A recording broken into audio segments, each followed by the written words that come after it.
మరి దేవుని కొరకు నువ్వు అందంగా తయారు కాకూడదా? దేవుని కొరకు నువ్వు అలంకరణ చేసుకొనకూడదా? ఏమిటి?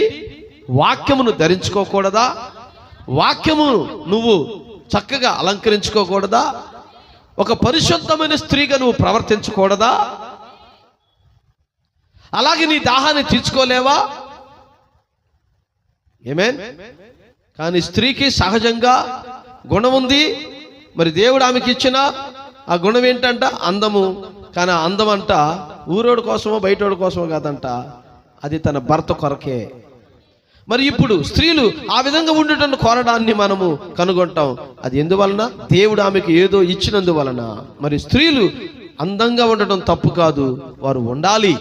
కానీ దేవుని యొక్క ప్రకారముగా వారు ఆ అందముగా వారు జీవితాన్ని జీవించాలి.